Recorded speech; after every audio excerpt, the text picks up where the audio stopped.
பேர் வந்து பாப்பாத்தி அம்மா, பூத்துப்பட்டி. இங்கே எந்த ஊர் 5 கிலோமீட்டர் பூத்துப்பட்டி. 2 பையன் ஒரு பொண்ணு. கோவிந்தராஜன் ஒரு பையன், முருகேசன் ஒரு பையன், வள்ளின்னு ஒரு பொண்ணு. 3 பேர் இருக்கிறாங்க. 5 வருஷம் படி கொண்டு வந்து விட்டு போனாங்க. பைசல் பண்ணி நாங்களும் அனுப்பிச்சி விட்டுங்க.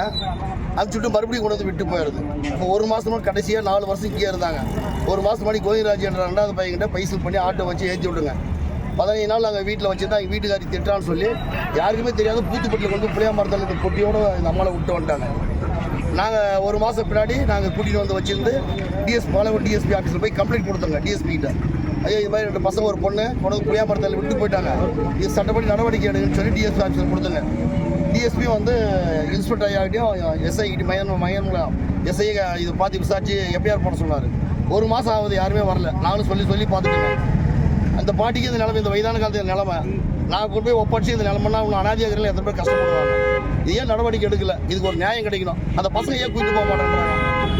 இந்த வயசான காலத்திலேயே வந்து அனாதியா ரோட்ல இறக்கி விட்டு போனோம் பொட்டியோட. இது நடவடிக்கை எடுக்கணும் எங்களுடைய கோரிக்கை. நாங்கள் வச்சிருக்கோங்க ஐயா.